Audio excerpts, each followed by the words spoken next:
All right, thank you all for being here today. A big thank you to our breakout room sponsor, Kearney, Donovan and McGee LLC, or as we call them, KDM. They were a huge sponsor of this event, so we really appreciate that. My name is Mike Hebert. I'm a business development advisor with Mass MEP, and it's my honor to also be a room captain for this breakout session titled Still on the Defense. For those that aren't familiar with Mass MEP, we are one of 51 MEP centers, is one in each state, one in Puerto Rico.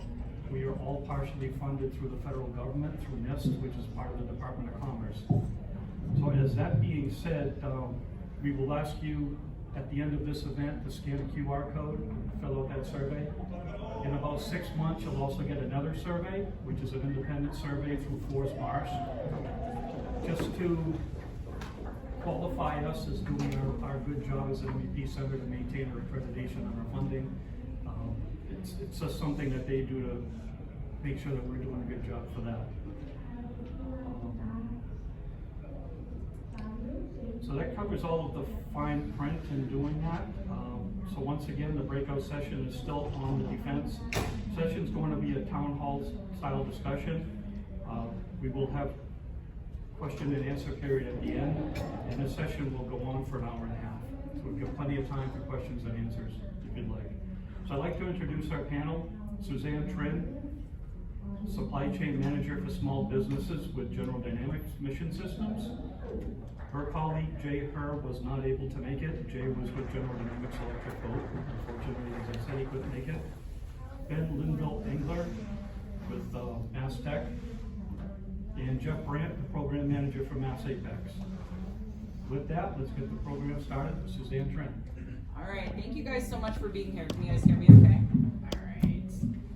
All right, so before we get started on the panel, I wanted to go through and explain how GD is structured as a whole. This seems to be a big source of confusion for a lot of small businesses. And then I'll go into more detail in regards to what GD Mission Systems does. Could you move the mic a little closer? They've clearly got it nice and loud. Oh, okay. All right. We could out cheer him once real quick if you guys. How's that? Is that better? Thank you. All right, awesome. All right, so General Dynamics as a whole, so we're segmented in 4 operating segments, as you can see up there. So aerospace, marine, combat, and technologies. So we're a pretty big company, as you can see, but really what sets us apart from other primes is we operate as 10 independent businesses in those 4 operating segments. Each business does something completely different. So you can see there, we have, as I mentioned before, the aerospace, marine, combat, and technologies. And so that's really important because if you're working with one of us and you want to work with another one, it's a completely separate onboarding process. So just really quickly, I want to run through what each one does. So the best way to think about what aerospace does is when you think of Gulfstream, you think of Oprah jets, right? So business class jets for folks. And then jet aviation, if you ever wanted to, upgrade your plane, they are the people for you. All right, so now to marine systems. So that's comprised of the 3 shipbuilders. So we have Bath Iron Works in Bath, Maine. They make the DDG ships. We have Electric Boat, which does the submarines. And then we have NASCO, and that's actually where I started my GD career back in 2015 in San Diego. All right, moving on to combat systems. So European land systems and land systems, they make basically the wheeled vehicles and the tanks. So Abrams tank and the Stryker vehicle. And ordnance and tactical systems makes everything that blows up. And then here to technologies. So we have GDIT, they're a global IT company. And then you have Mission Systems, which is where I am from. So a little bit about Mission Systems. So we primarily operate as a defense electronics manufacturer. We're an OEM and systems integrator. So basically we make platforms smarter and safer. We're in platforms that go from deep sea all the way to deep space. So the way that we're segmented is we're segmented by different geographic areas. So we are segmented by programs that go in the air, programs that go on land, programs at sea, at space, and then with weapons. So that is what I have in terms of the overview. So Mike, do I hand it over to you? That is it. I guess with that, we start the discussion? Yeah, let's go ahead and start it. Okay. All right, but before we go into that, did you guys have any questions on the GD structure or what GD Mission Systems does? All right, awesome. All right, so I took a look and I was talking with my friends here on the panel about what do I see when I'm talking to small businesses, and like what do I think you guys need some help potentially understanding about our business and the role of a prime in the defense industrial base. I think the biggest thing is when you guys see the news release comes out, we want a really big contract. Then I start getting flooded with emails and calls. We want to be on this program. Well, it's too late to be on that particular program because we already have, our crew is in place essentially. All of our suppliers are picked because we had to build a bid to submit to the government. And so I wanted Jeff to explain a little bit about that, because the process would really be similar if you guys were to go after contracts direct with the government. You would also have to build a bid, have a team, and have everything set. Yeah. So thank you for that.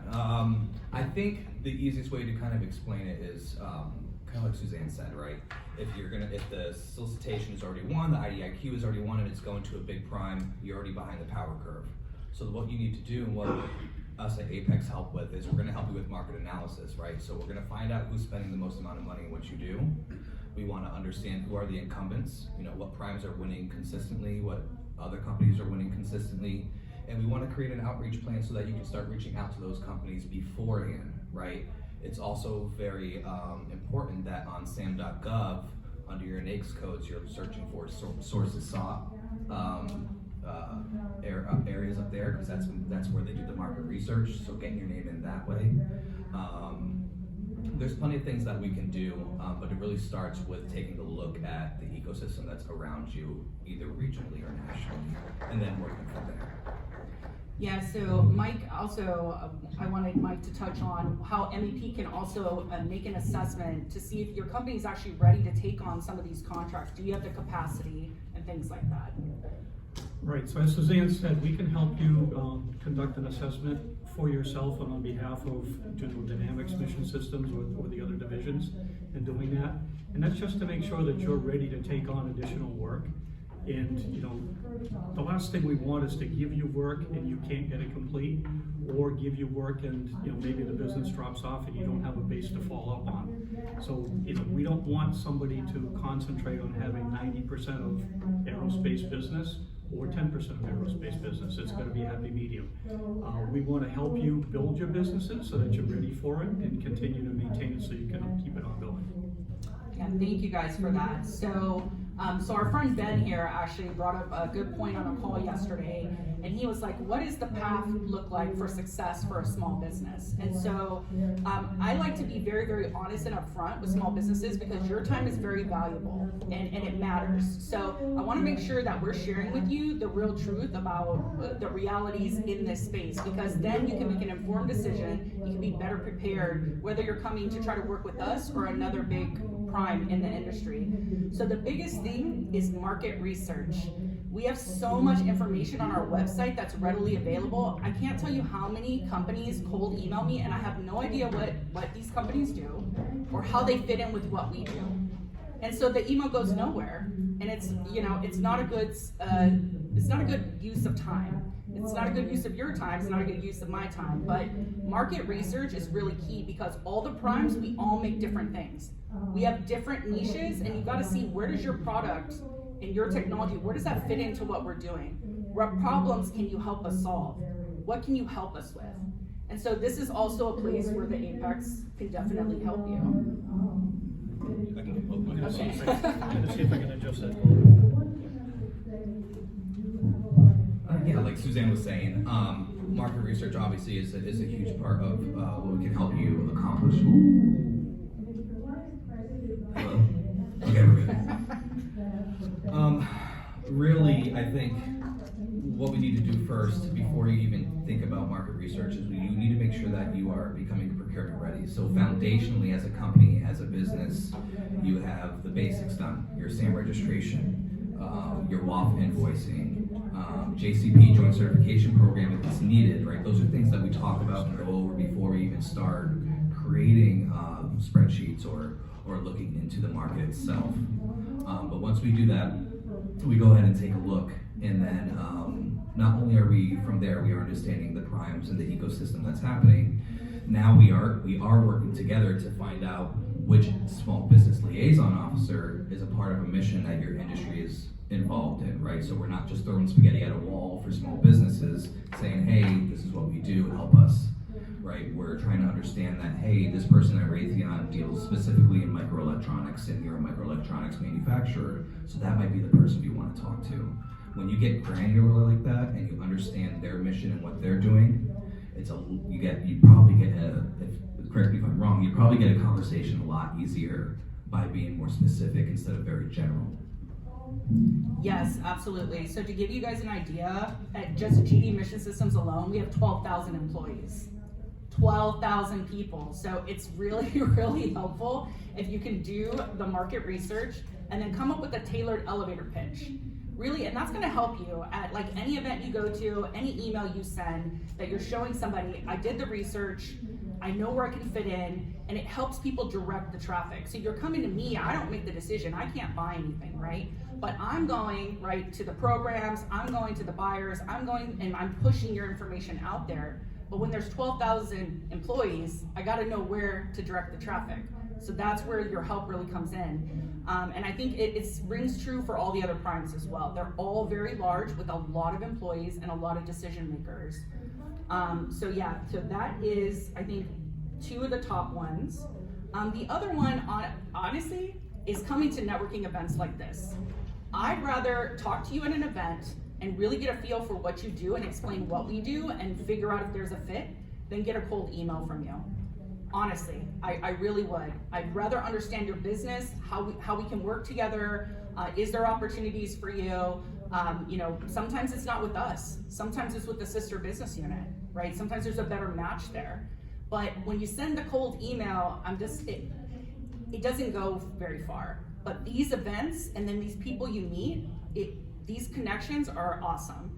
And so I can tell you right now, there are people in this room that I met 4 years ago, 5 years ago. I see John over there. And I mean, that's a connection that has paid like dividends going forward for a lot of folks here in Massachusetts. So these relationships that you're building here today and at other events, this is really key. I think this is where you need to spend your time and your energy. Can I jump in? Yes. Just really by way of introduction, Ben Linderling, I work for the Mass Tech Collaborative as our Chief Investment Strategist. Who here knows of Mass Tech? All right, who here has heard of the Massachusetts Center for Advanced Manufacturing? See how there's two different sets of hands that came up. We have our Center for Advanced Manufacturing as part of Mass Tech, which is the state economic development agency. We are here at this event. Who's aware that our Center for Advanced Manufacturing provides resources to support small, medium manufacturers? Fewer hands. So I bring this up because as we talk about this happy path, and say whether it's through cold email or through networking, and you've gone through your market analysis and you've identified an opportunity, who here has a bunch of capital on hand to modernize equipment? Right. Who here has a lot of extra operating OpEx on hand to hire people or train people? The state does have programs to help support that. So I, as part of this networking, is also asked the question of what resources might be available in our state.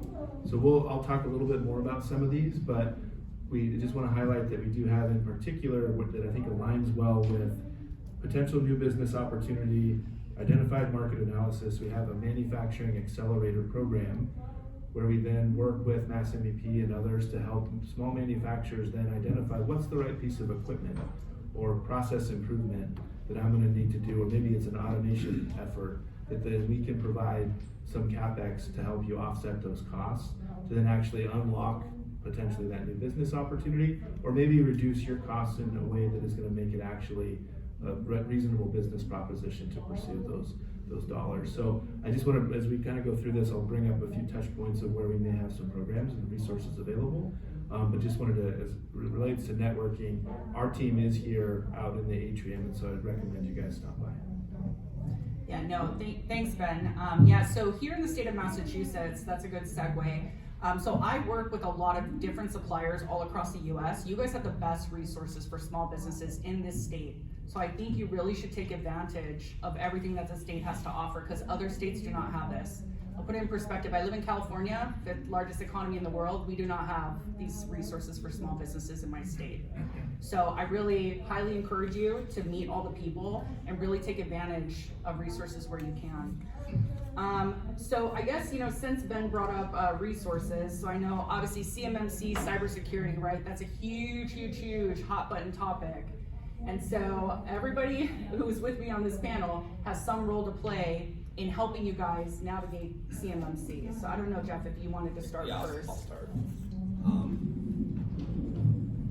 CMMC sucks. That's what I want to say first. Okay, thank you. I'll be here all week. But honestly, what we're trying to do at Apex, and we're very 30,000-foot view when it comes to CMMC, right? But we're also a connector, right? So by having conversations with us and understanding your needs and what you need from us, we're able to connect you to partners that can help you with CMMC, Massive AP, Synergex, other companies that will be able to help you. We'll go over just the basics of level 1, level 2, level 3. How does that flow down with contracts? How does that look like with DFARs and FAR? And just understanding cybersecurity hygiene at a very basic level, right? Anything that needs to go deeper in that, you don't need to talk to me anyways, because I'm not a cybersecurity expert. We can point you to one. So Jeff, Bob, before we move on, can you elaborate for folks, how does the flow downs work? So we as the prime, we get flow downs from our customer, let's say it's the Navy, and then we go and we give a subcontract to a small business. Can you please explain to folks like how all that flows down and how that, how CMMC has implications there? Yeah, so the way that works is once it gets flowed down to the prime, that CUI, that controlled unclass info, will flow down to tier 1, tier 2, and tier 3, and so on and so forth.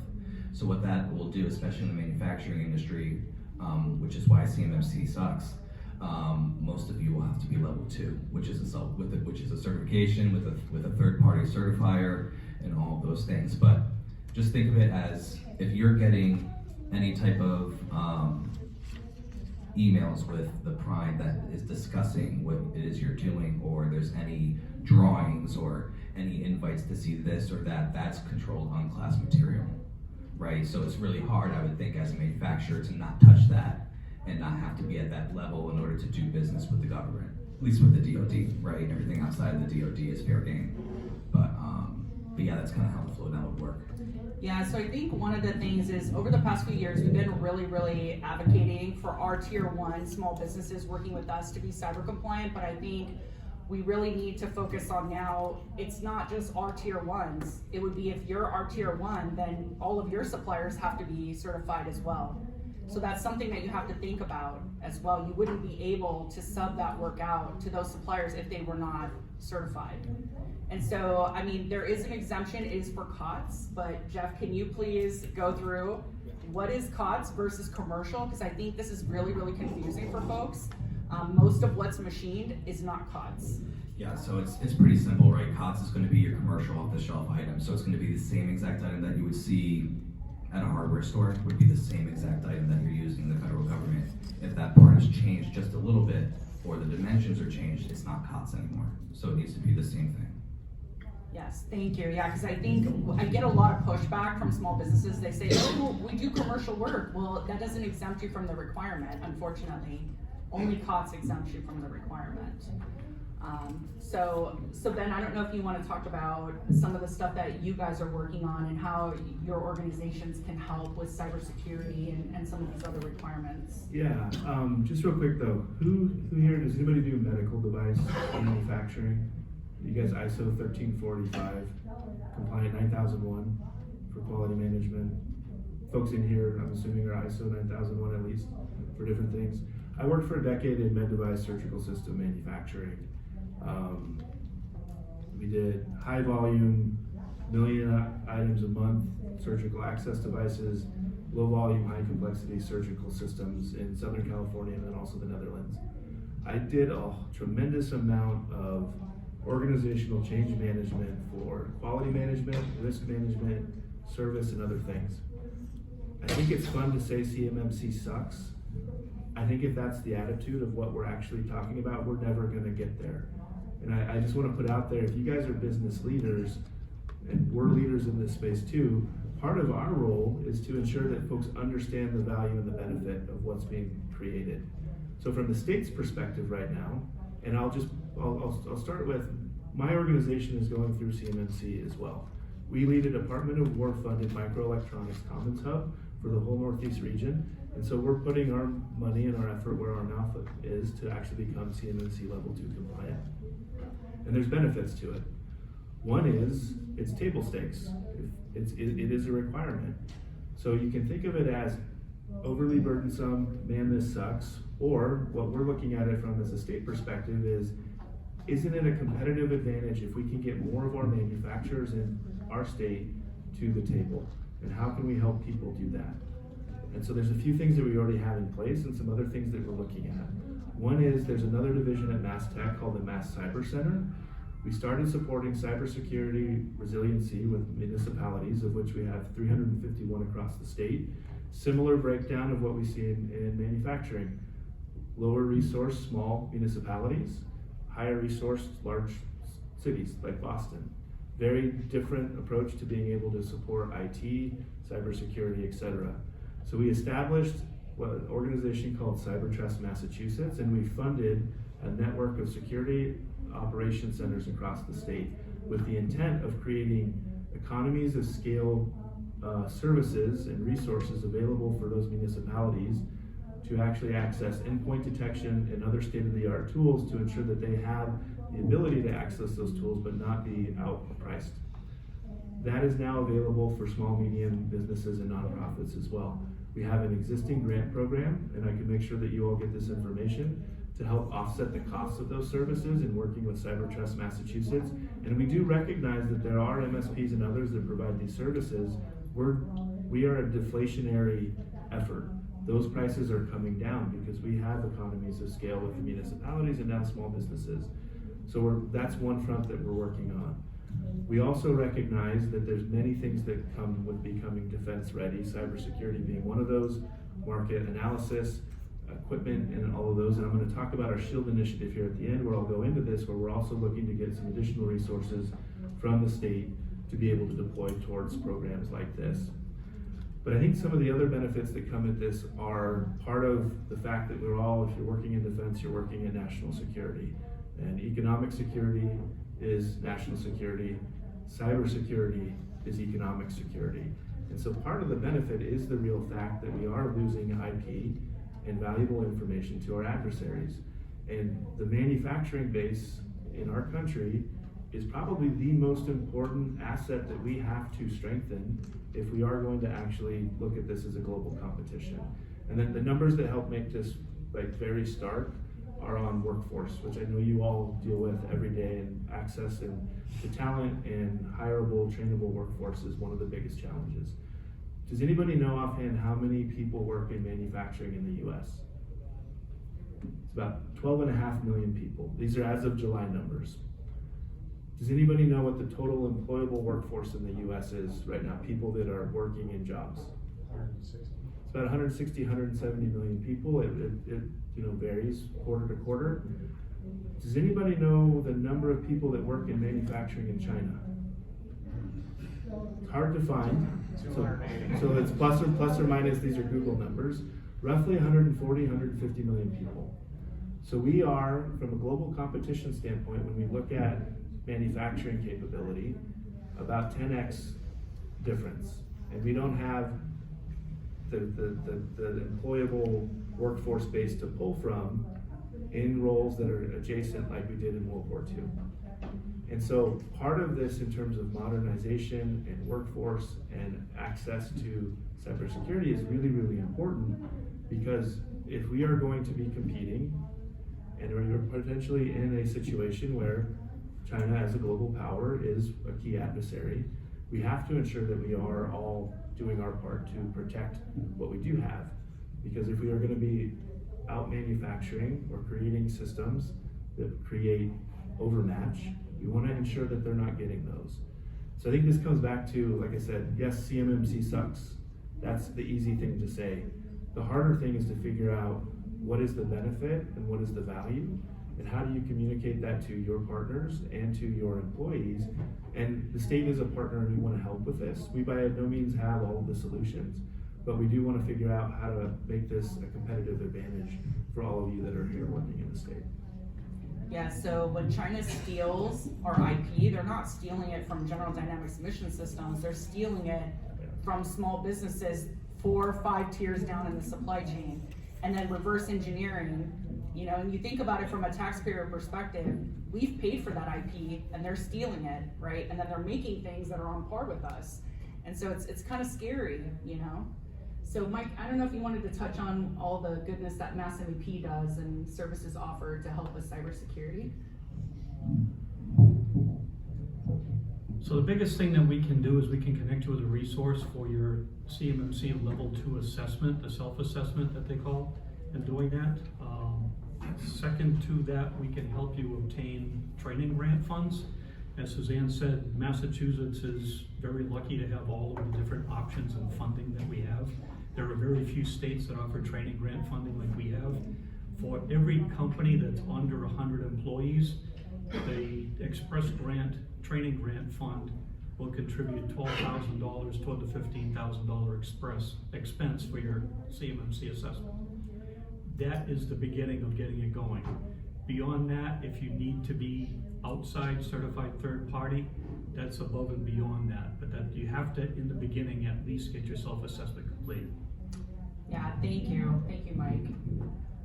So something else that I wanted to talk about, because this comes up a lot, is that suppliers meet us and then they say, can you just onboard us, you know, and we could just be ready to work for you. But there's a cost when we onboard a supplier. There's cost for quality assurance to do a quality review of your ISO. Sometimes you have to go on site. I know we have Matt here. He's very familiar with that. They go on site for a week and do an audit at your facility sometimes. There's a risk management cost that goes with that and a supply chain cost to onboard. And then for suppliers that we keep on our qualified supplier list, there's an annual cost to keep them there as well. So we don't want to just onboard suppliers to have suppliers. We need to really onboard partners where there's a good fit. So that's something, yeah, that I wanted to bring up, because I don't think a lot of people realize that it costs companies money to onboard suppliers. So, but no, I think that covered a lot of what I wanted to talk about. I have a feeling you guys have a ton of questions, so unless you guys wanted to cover anything else before that, but I know that Ben is going to talk about the SHIELD initiative, and then we'll open up the floor after that. Is that good, Ben? Yeah. Yeah. There you go. Thanks. He said he has animated slides. I'm really excited to see them.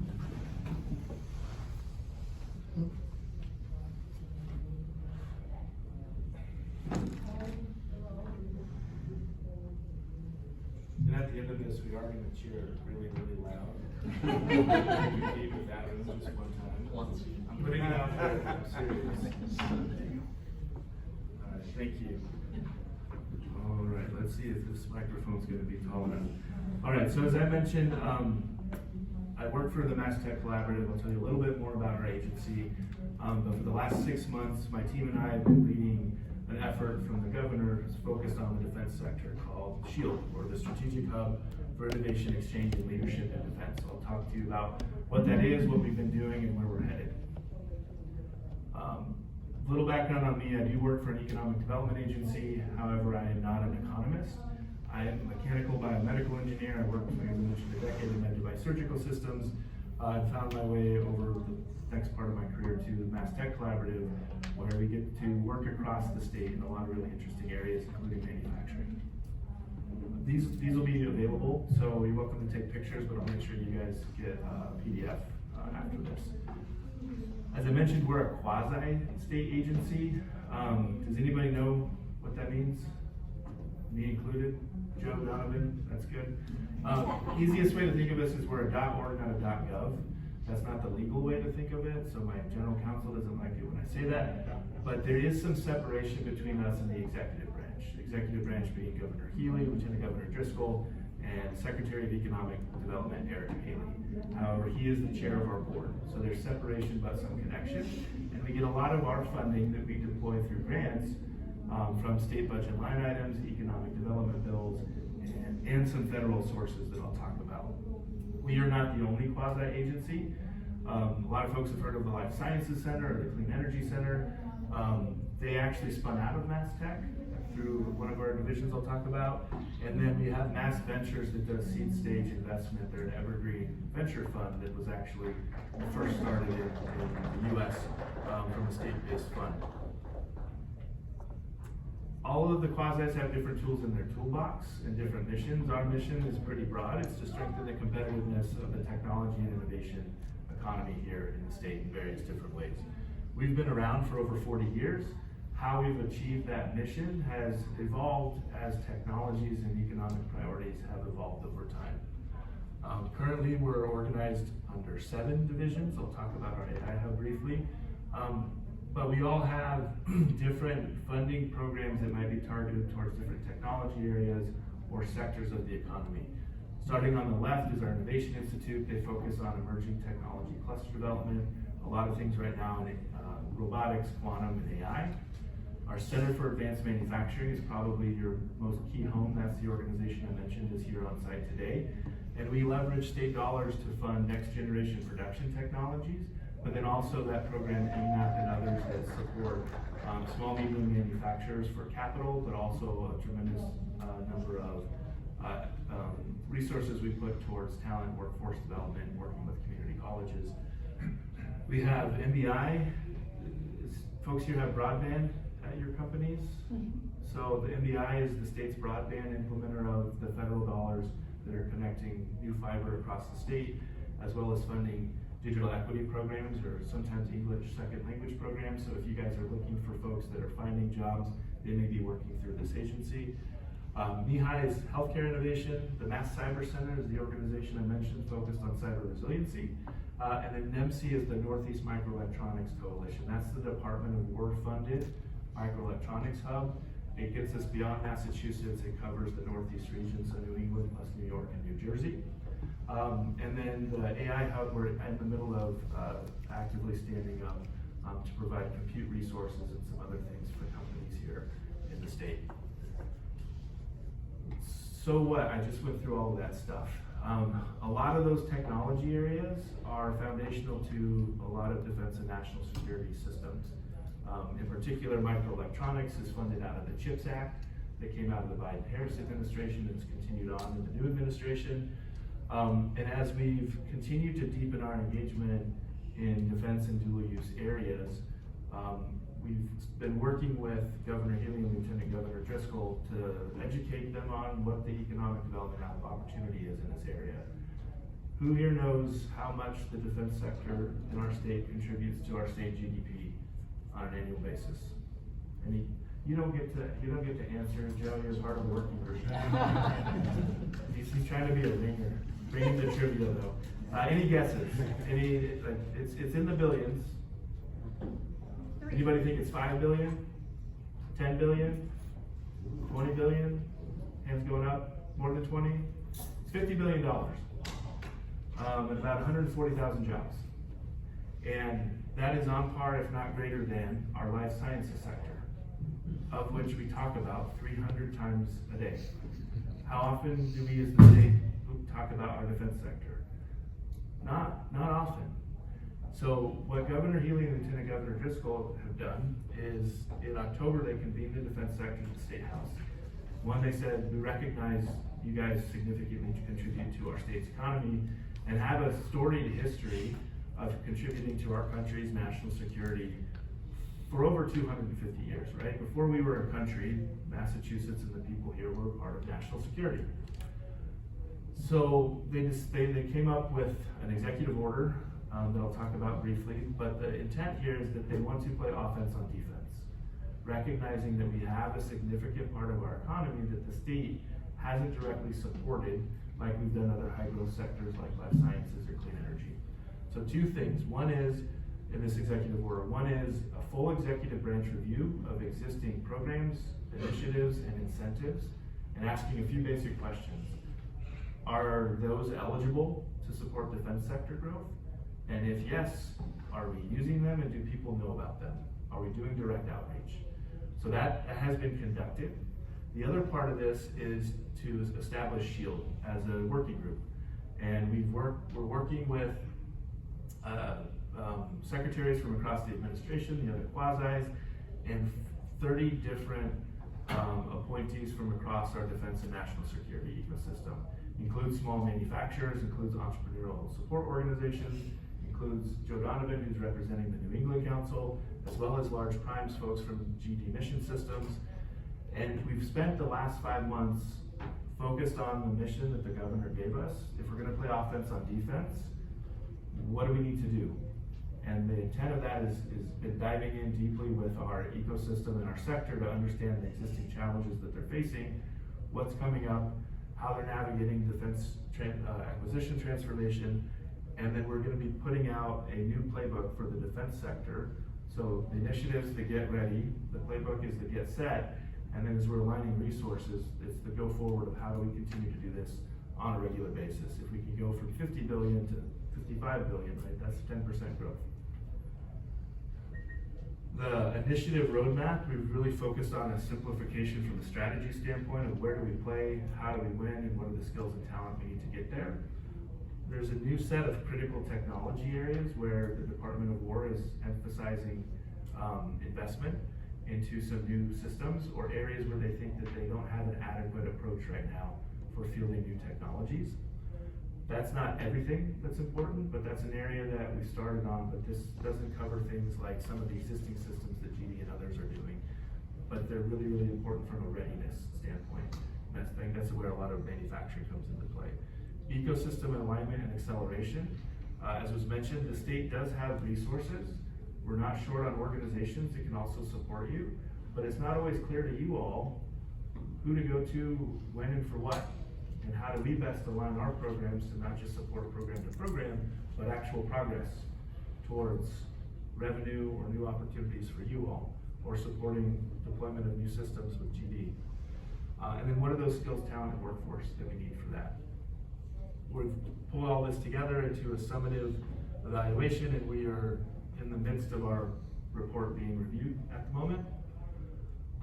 This just kind of runs you through what that sequence looked like, but in total, it wasn't just 4 events. We've conducted now over 100 events, engagement, and outreach sessions. I think this is actually the number 121 for me. I was at Lincoln with Hanscom Air Force Base right before this as well. So part of what's in this report is very multi-stakeholder, but a lot of it comes back to manufacturing, because a lot of this needs to be built here domestically, right? And there's a tremendous amount of opportunity for innovation if we actually make things connected to our innovation ecosystem. So some of the way we're framing the action agenda, we have found in the last 5 months, tremendous response of our sector just being happy that the state's talking to them. So how do we continue convening and centralizing some of these efforts and making sense of the programs to better align those, and where are the gaps? What else do we need? As a state, compared to other states, we don't advocate at the federal level very well for our defense sector. And we don't necessarily engage as directly as we can with some of the new program acquisition offices, or even engaging directly with our primes and asking them to help us better organize. From a state policy and partnership standpoint, we have programs that have typically talked around technologies or parts of our economy, but not directly to the defense sector. And we recognize that our manufacturers and our workforce already move across state borders. Electric Boat has supply chain that runs the whole of New England and beyond. So how do we work collaboratively with some of our other states on some of these high priority things? And then as we get resources, how do we help to fund large scale capital projects, technology transition acceleration projects, resources to strengthening our supply chain and manufacturing base, things like CMMC, additional dollars for equipment modernization, and then defense sector skills, talent, and workforce. There are some nuances here around clearable workforces and things like that, but there's also a lot of crossover in terms of types of skills or areas that folks are looking to hire in precision machining, welding, and things like that. the sort of so what, everybody loves a good report. I'm sure everybody will read it thoroughly once it's published, but I think what's most interesting is we still have very much a high level of engagement from the top down. Just 6 weeks ago, Governor Healy filed the Mass Winds Act, which is an economic development bill that includes a $100 million authorization for the defense sector programs and projects that we're talking about under SHIELD. I am not familiar when the last time there was a specific defense sector authorization in an economic development bill. Joe may know. Anything come to mind? Related to BRAC, the state had a fund in there for military. Yeah, so for projects on or around military bases of installation. 2005. But not directly tied to like the sector and economic activity here. 2 weeks ago, does anybody remember the Tuesday it was like 95 degrees? Kathy was with me.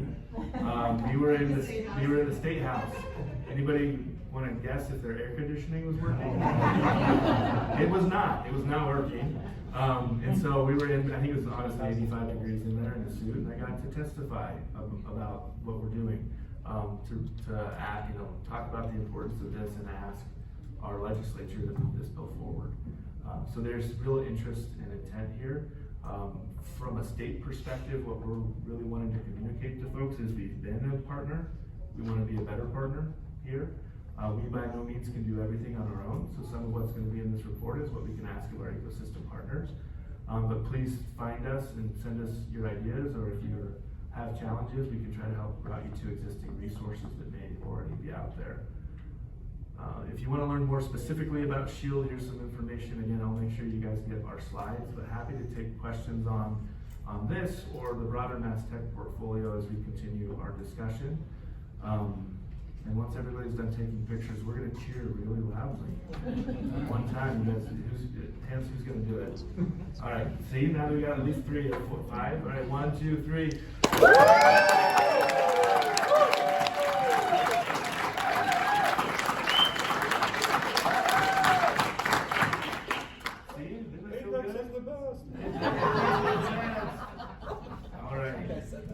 Well, that's what I had for my presentation. Any questions that folks have at the moment? Joe in the back. Ben, one comment I'll make, maybe some of you were asking, this looks good, I like it, this is my business obviously, what can I do? One quick recommendation, it was mentioned, Suzanne and others, relationships matter. And in the words of Kathy Mahoney and the late Jack Healy, it's good to make a friend. A simple email to your state rep or your state senator saying, I was at the Mass MEP event, I learned about the SHIELD initiative, I support it, I like it. You can even put a line in there, I'd love to talk to you, I'd love for you to visit my company. But even that one email, that one sentence, that makes a huge difference for the bill that Ben talked about that the governor filed. So if you're thinking of, is there something I can do? That's something that takes all of 10 minutes. Even send that email to a staff member with a member of your congressional delegation. Whoever your rep is, maybe 2 sentences. Simple thing, that is something that is hugely important. Again, you were at this MEP event for it. I'll answer that. If you don't know who your congressional or your state or rep or senator are, reach out to us, we'll let you know. If you want to schedule a visit, right? They love to visit the companies. Reach out to us. We'll be happy to schedule and make the coordination for you. Especially with this coming up in the defense industry, happy to sell the reason why they should support this.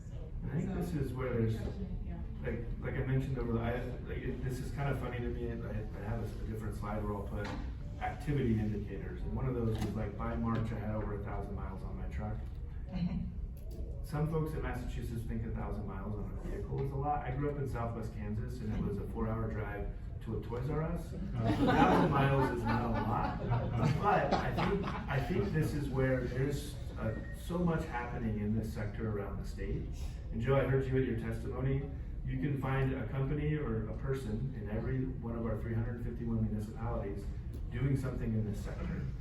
And I think from what we've heard in some of the conversations around this is some of those folks will go to other conferences in other states, and when they tell people what they do in Massachusetts, those folks, they say, no, you don't. You can't do that in Massachusetts. And that's part of it is on us to be a better champion of the work that you guys are doing. And so if there's an opportunity for us to help you be more visible, or if there's an opportunity for you to invite some of your elected officials in, I think now is a good moment for that. Hey Ben, you had the one slide talked about building capacity for 6 critical technologies. Would you mind going back to that real quick? Yeah. There were 6 pictures. Yeah, right there. Yep. What can you just rattle them off, or what are those? Yeah, let me jump to this one because they're listed there. So is anybody familiar with the critical technologies list? So this comes out of the Office of the Undersecretary of War for Research and Engineering. So this is beyond research. It's really around new technologies that are kind of prototype stage, and they're looking to deploy those into maybe new capability modernization, or maybe it could be into readiness. So they're probably, call it 12 to 24 months from being in the field. And there used to be 14 of these. The Trump-Vance administration, they've recast this around 6. So applied artificial intelligence, biomanufacturing, it's really focused less on therapeutics, more on industrial, materials, agri-food, chemicals, energy. Contested logistics, so if you're moving things around in near-peer environments, could include autonomous systems, could include we need forward deployable energy systems, batteries, whole host of things. Quantum and battlefield information dominance, so this is all about communications and data management. Quantum is fun and new, but there are some cool things in the near term around quantum sensors that might be out in the field. And then scaled hypersonics, so things that go super fast, but we need to be able to build them at scale. And then scaled directed energy, so high power weapon systems that are more energy based or acoustic based. The term scale is super important here because I use the term capability a lot, and you guys recognize this word. With our broader tech and innovation ecosystem, when we think of technology transition, in this context, it's technology to capability, and it only is a capability if it can be built at the scale of relevance. So if you can make one drone to do something super cool, but they need 1,000 of them, it's not a capability, it's a prototype. And so I think that's where in a lot of that actual transition to fieldable systems, or to ensure that existing systems are ready. We're in one of the longest air campaigns we've ever been in modern history. We have a lot of systems that need to be fixed, maintained, improved. So all of those things come into, this is a really great replaced microphone, capability. Any other questions? So Ben, I wanted to piggyback on what you just said with what Mike was offering earlier. So Mass MEP can go in and see, are you ready to take that prototype and be able to manufacture 1,000 drones or whatever it is? They're the ones that are gonna be able to help you with that. They can also do like Lean Six Sigma projects at your facility. And so let's say you're looking at investing in like new capabilities, new equipment and stuff like that. There are CapEx grants that are run through Ben's organization, but Mass MEP can help you figure out what might work the best and where you would get the most bang out of your buck. So Mike, I don't know if you wanted to elaborate on that a little bit. Yeah, absolutely. Part of it, as Suzanne said, and then we can help you with the assessment. We don't charge anything for that assessment to go in just to see where your capabilities are and maybe where you're lacking, and then help to put together a program to help you build it up so that you can be stronger, more efficient to go forward with more of these contracts. One of the things we've been talking about, Kathy's on our working group as well from Mass MEP and others is, and then some of our primes is, we have a very diverse and dense ecosystem. We have a lot of you folks that have great manufacturing capabilities. It's how do we make those connections? We don't expect you to go into Boston or Cambridge and know all of the startups that are looking for something to be manufactured. At the same time, it's really difficult to understand all of the needs that GD Mission Systems has, or for them to find folks that maybe have that right manufacturing process that is available and that those companies are defense ready. So we're looking at ways of how do we actually help connect all those dots a little bit more effectively so that folks can focus on what they need to for their business, but then maybe make it a little bit easier to navigate and find those new opportunities. Yeah, so Apex can also help you, right, with kind of connecting those dots as well, which is really great. And I'll just let you guys know, if I'm looking for a particular type of company, I go to our resource partners first, because they already know. They know our requirements, and they know what you guys can do.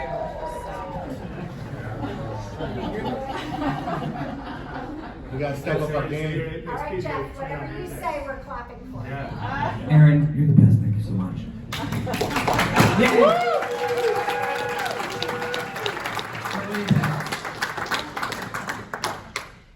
All I was gonna add was like, yeah, we are the dot connector in that, right?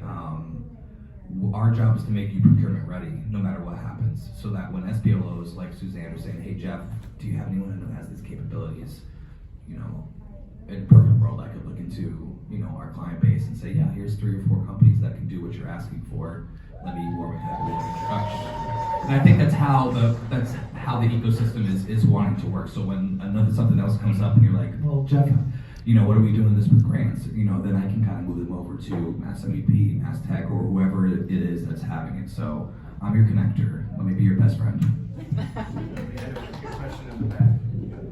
So, kind of along the lines of what you guys have just been talking about, I think for those of us here in the audience who are trying to do work in this space, I'll broad bucket it this way. I think there's kind of 3 flavors here, right? There's people who are pure play research, development, design. There are people who are pure play manufacturing, build to print or contract manufacturer types. And then there are some people who are OEMs who have design and manufacture under the same roof. My guess is we should each be approaching the sector fairly differently, right? Because some are really trying to sell a specific tech, some are really trying to sell a specific product, and some are trying to, I don't care what it is, I'm gonna build it, right? How would you recommend those buckets attack things? Because we've been talking in kind of grouped up terms. I think for us, because we're a defense electronics manufacturer, so a lot of times we're taking technology and then we're putting it inside larger platforms. So we have Nate Gonzalez here. So I don't know, Nate, if you wanted to talk a little bit about how that works when it comes to like undersea and. Yeah, well, so for the undersea stuff, we usually have to vet like way ahead of. My voice isn't great. Is it on? It's not. I'll just speak up. Tell me if you can't hear me. So in the undersea world, what we'll do is we usually try to vet the capability first, more than the actual manufacturer, because ours is a rather unique and demanding environment. So because of that, we will we'll pull in products or we'll pull in samples from them to see if A, it even functions where we need it to, and then B, can they continue to produce it. We do run into that sometimes where someone will have a really cool design, but they've only built 5 of them. And once you get to 100, it just starts falling apart and you really take it out on that. So I would say that's kind of where we start on it, is more capability than the actual company, like capability or functionality as well. Yeah, and so sometimes we have the technology, but we need a platform to put it in. So that's a lot, you'll see a lot of that too. So at Mission Systems, to give you an idea, we have 3,000 active programs and products across the portfolio.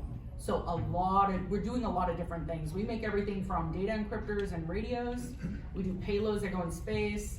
I mean, we're on systems on the submarine, on ships. So it really kind of depends. But if you have something specific, like I'm happy to talk to you offline and figure out where you might be able to fit in with us. All right. Do you guys have any other questions? I'm sure there's tons of questions. I was just gonna real quick, I wanted to follow up on your question. Are you asking it in terms of like finding customers or finding support resources?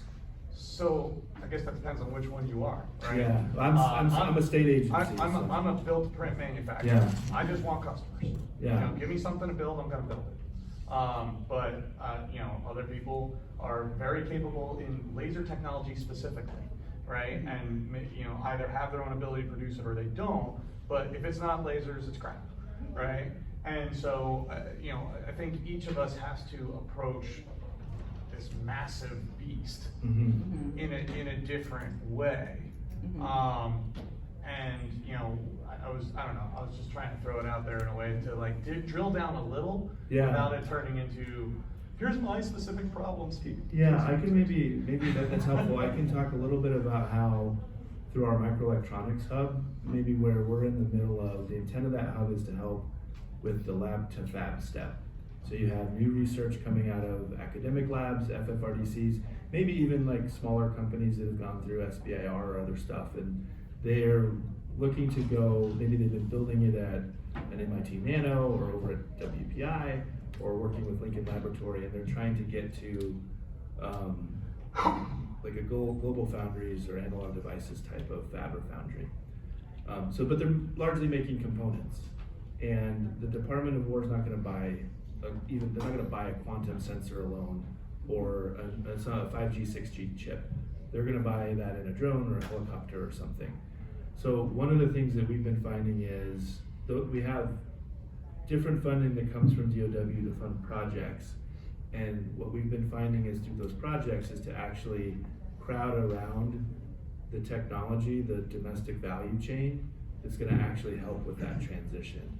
And so it's not necessarily that you're just finding the one partner, but what does that 10 partner look like so that if this is successfully moves up that learning curve and goes from lab to fab, that there's a transition path to a helicopter, but that there's also the other support manufacturers or test and characterization pieces around that.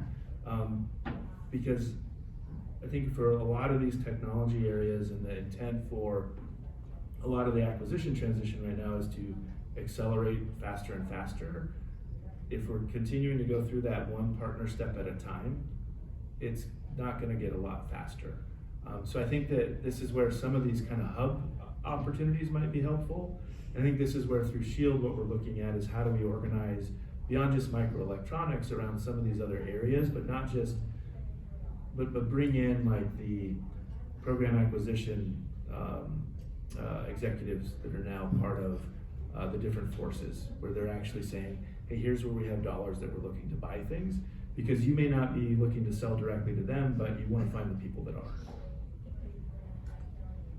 I also think there's a lot of power in working amongst yourselves as small businesses. There's a lot of opportunity, I think. You know, you see GD on the marquee and it's flashy and it's great, but I think really there's a lot of opportunity amongst yourselves to work together. I get a lot of questions a lot. They're suppliers will come up to me and they say, you know, we're the third tier down. If you went direct with us, we'd save you some money. And it's like, yeah, but we don't want to manage another supplier. So a lot of times it's we've contracted to one supplier and they're going to sub out work. And that's an opportunity for work too. Even if it's not directly with us, but you're still a part of our supply chain, you're still important. Yeah, I think it's important to kind of climb that ladder if you're interested. Honestly, from what I've seen, you know, a company that just kind of jumps to work with GD is very few and in between if they don't have past performance or have a proven track record. So really it is, you know, finding out who that tier one is, subbing all those things out to, and trying to get in touch with them or the company under them or the company under them and working your way up that way. So we had a question. How y'all doing? I've seen y'all like most of you before, so it's nice to see you again. First thing, Suzanne, I'd love to get more work from more of your companies, and I'll look into that ASAP.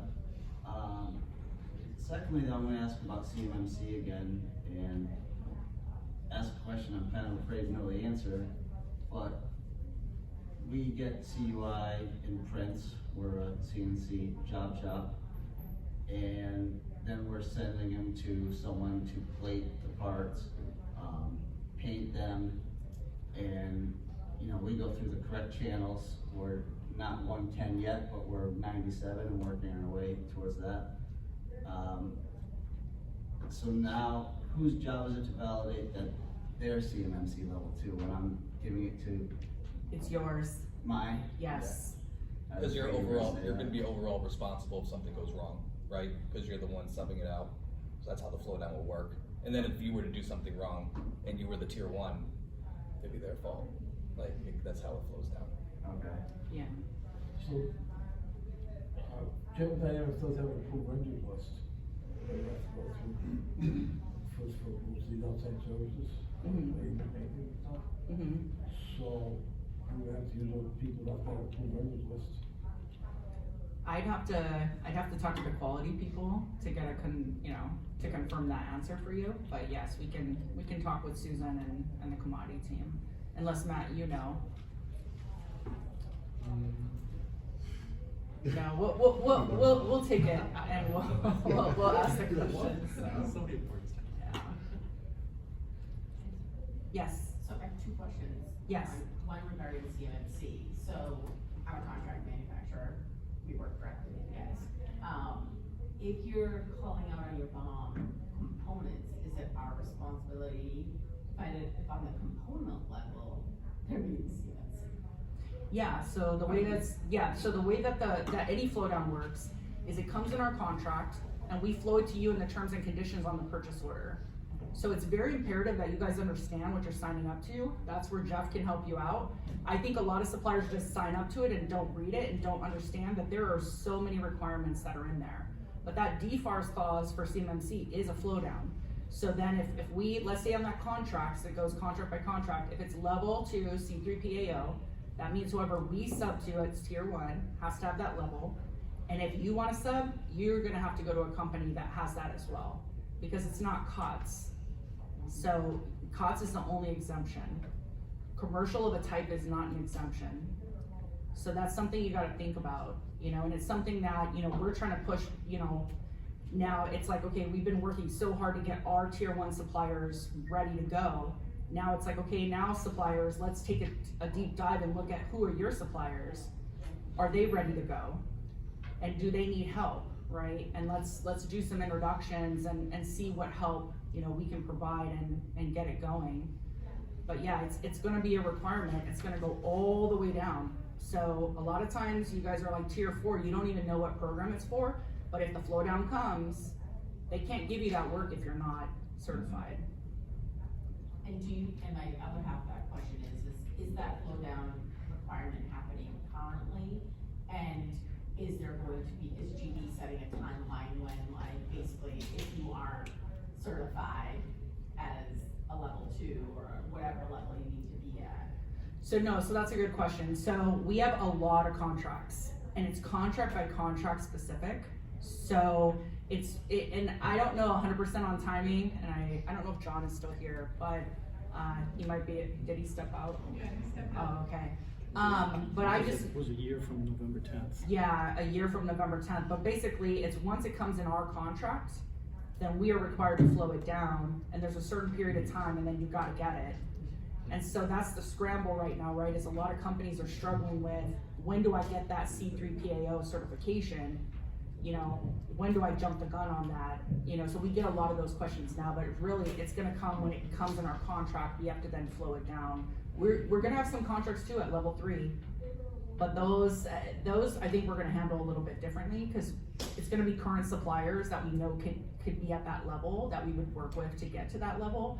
But most of our work we anticipate as a level 2 C3PAO. And just be aware that we're hearing the backup is like 3 months for the certification. Yeah. So you should be in the pipeline by July, August, if you to make that November deadline. Yeah, we're working to get ours, and like right now, if you aren't already set up, like the dates to just get the audit in, and an audit to come in is now, we started back in April, we set our dates for August, and they said that extension is just getting further and further in terms of being able to get something done. Yeah. But good luck and thank you for doing that. I think it will become a differentiator to win work too, because it's not just our requirement, it's all the primes in the space. And I've heard from other primes, I was on a Space Force panel, and there were other primes that were saying, it's fine, we'll just give you a laptop. And I'm like, no, that's not, it's a flow down. And so it doesn't do you guys any justice if it gets sugar coated, right? Because you guys want to win work, and if somebody doesn't tell you the truth, and then you're like, oh crap, it's at the deadline. You see where I'm going with this? And so I'm always the type, I'd rather be very honest and upfront about things, even if it's something you don't want to hear, because that's gonna set you up for success. And that ultimately, that's part of my role, right? I want to see everybody succeed, and whether that's with us or with other primes or working with other small businesses, but we have to be very honest and telling you guys the truth, no sugarcoating. Yes. What about hardware distributors and stuff like that for assemblies that we make, vehicle and things like that, hardware distributors gonna be required? Yeah, if it's not COTS, it's required. So we get those spec call out. Yeah, if it's mil spec, that's definitely not COTS. COTS is literally, think of what can you buy at Home Depot. That's the way I try to explain it to folks. Like that's, if you can buy it at Home Depot, that's COTS. If it's mil spec, definitely not COTS. A lot of stuff is commercial of a type, and that's very confusing for suppliers, but. So does that mean that the supplier, hardware supplier has to be CMC compliant? Yes. Yes. Suzanne, you have one back here. Oh, sorry. Hi, I just have a question related to COTS. So we get a drawing and a bill of material from GD, CUI. The parts on the bill of material listed are basically, or not basically, are COTS. So because the parts are called like a Tyco, a T connector, tie wraps, things of that nature, that we don't have to go down to like a Highland or hardware specialty vendor because it's a part, even though it's in the CUI document. So you would still flow it down, but they have an exemption because they're COTS. Okay. Does that make sense? But then what you're doing is a value add service, right? Where you're taking those COTS items and you're doing something for us based on a drawing, yeah. And so you're gonna have to have it, and any suppliers that you're not getting COTS from. But if all your suppliers are COTS, you still flow it, but they have an exemption. Yeah, it's based on, again, it's Yes. material from you. Yes. Yeah, no, that's a great question. Yeah, and if you read in the regulation, the word they get you with COTS is typically, right? So it still leaves it up to interpretation from the DoD or DOW. So as a distributor of components, electrical components, for instance, that are being sold into, actually to General Dynamics, or would go to a contract manufacturer or direct, would we have to be as the distributor itself, or do we make sure that the manufacturer is certified? So that's a good question. I get a lot of mixed feedback on distributors just because it kind of depends, I think, on what you have and what you're actually doing. Are you doing value add services and stuff like that? But I can definitely ask and get back to you. Okay. Yeah. So, yes. What advice or thoughts do you have on not commodity, not standard products, but a new technology? So like I work for a company that developed a new manufacturing technology to make lithium-ion batteries. 85% of batteries are made in Asia, so there's a lot of companies out there that seek advancements. So for them, it's highly desirable to buy our technology, but of course then that just perpetuates the problem of supply chain resilience here. So in the States, one of the challenges is making the connections at a strategic level to see if there's enough connectivity, value, etc. Before going through all of the CMMC, the COTS, and all of the acronyms I'm familiar with. Yeah. And companies like ours, technology ones, are usually on borrowed time. There's a certain amount of money, small business you're trying to launch. Are companies like General Dynamics and others worthwhile approaching, and if so, how? Or is it best to try to land commercially first and then start probing into the defense sector? Nate, did you want to take that one? I'm putting you on the spot here. So, it's a little bit of both. So, one of the things that GD has, we have subject matter experts. Like I'm that or subject matter expert for most of GDMS.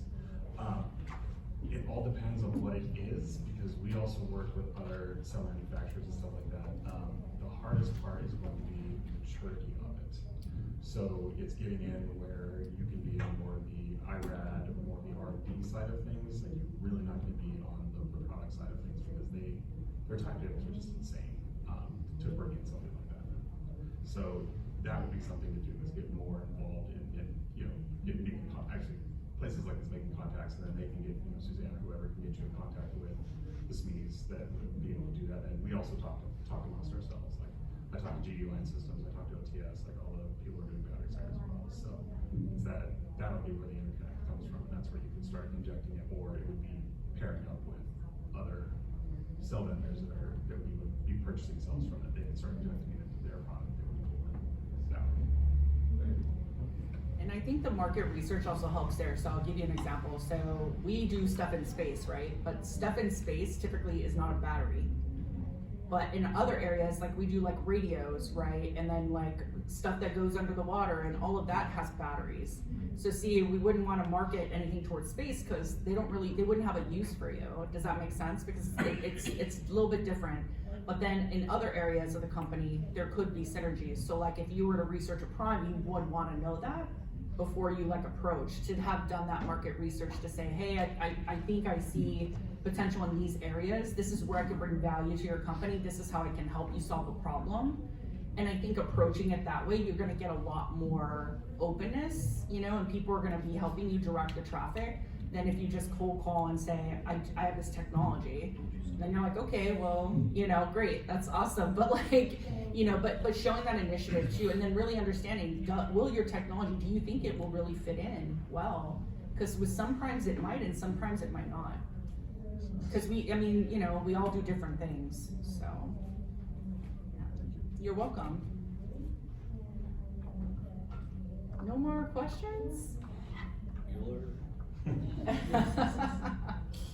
Yes. I have one last question. It's Yes. been interesting with the shift to the PAEs, and there's been a lot of conversation coming from primes and federal about two things. One is the idea that you're gonna buy more things that are not custom designed, when really the customization is so small as to be negligible for something that would be complex, for instance, right? The other conversation about, again, speed with which you can source and get things to the warfighters, right, is more local for local. How is that coming along? At what point do we start seeing that create more opportunities for the fine manufacturers in this room? So, I mean, that's a really good question. So I think obviously the government always preferred commercial, right? If you look at the FAR, you get a lot of exemptions if you do commercial items, but that's not the reality in some of these situations, right? There's no commercial thing for some of it, right? You're never gonna 100% get commercial. So it'll be interesting to see in terms of the government wanting to speed, it's coming in OTAs. So if you qualify as a non-traditional defense contractor and you have a technology, like we want to talk to you because we're seeing an influx of OTAs come through and OTAs don't have the traditional requirements. So I think you're going to see a lot more OTAs hitting the market and all the primes will be going after those. But then Jeff can help you figure some of that out. If I could just comment real quick, because I was just over at Hanscom held an innovation symposium today, and they have a group there called the Lantern that engages with all the PAEs that are there now on base that have transitioned. And I think that from what I gather in those conversations, and I also serve as the civic leader for Hanscom Air Force Base and went to Wright-Patterson Air Force Base a few months ago, they're just getting their feet under them in this transition and figuring out ultimately what does it mean and what is their authority. But some of these PAEs are now organizing their own specific industry days where they're looking to engage directly in maybe ways that they didn't previously. The other thing I will say is it largely matters what you make and who's buying, because the PAEs at Hanscom that might be the closest to you are not actually buying what you make. And the PAE may be at a different base, and so there's some complexity and challenges there in that. So there is a little bit of homework that has to happen to figure out, you know, what is that path towards acquisition, and is it geographically local, like you're saying, or is it through a different office and a different installation?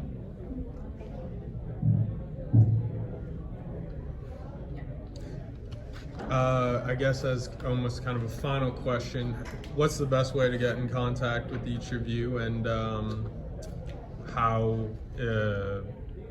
do you want to continue this conversation, not only with your own companies, but in the state of Massachusetts? Okay, no, that's a really good question. So I actually did not bring any business cards today, and part of the reason why is because I'm really pushing this, do some market research. My email address and contact information is on 3 websites. I'm on GD.com, I'm at GDmissionsystems.com, and I'm on the DoD's website under the Comprehensive Subcontracting Plan Program. So if you do the market research, you do your, your tailored elevator pitch, you can find my contact information and feel free to email me then. I think that That'll be fun, but it's a good exercise. And trust me, a lot of people have a lot of contact information and really good stuff on websites. Yeah, like a tailored pitch, you guys can just, email me and we can kind of do it together, So, and I brought cards, so we were going to take it. So, yeah, when it comes to trying to market yourselves and position yourselves in the government market space, or anything to that effect, reach out, we can have a conversation, try to figure out the best path for you. And if I can't help you, I'll send you to a resource that definitely can. Yeah, I think for me, I would say my role at MassTech is broadly a lot of strategy, and I have teams that do the implementation. So I would highly recommend again that you talk with our Center for Advanced Manufacturing who's here. Lily Fitzgerald, who's the director of that team, is here. Zuqing Wang is here, who does next generation technology production. Richard Cook, who works really closely and directly with small medium manufacturers, as well as Austin on our team. So there's 4 people here just down the hall who I would say are going to have much more direct information on those specific programs and how to get you tied into those than I'm going to be able to do directly. But my email is in these slides. I'm on LinkedIn. You guys are welcome to reach out to me, and if I can't answer a question, I will route you to whoever's appropriate at MassTech.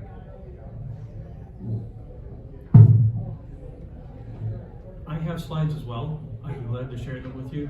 If nothing else, beyond the assessments, beyond any continuous improvement efforts that you have, I can be one of the strongest resources that you need to share contact information for anybody at this table, anybody else that we use as resources that are out there. Please feel free to reach out. I'm glad to help. And then we have extra snacks and waters over there, so if you guys would like a little snack for the ride home, please feel free and help yourselves. And I just want to say thank you so much for your time. Your time is very valuable, and we really appreciate you all being here. Thank you.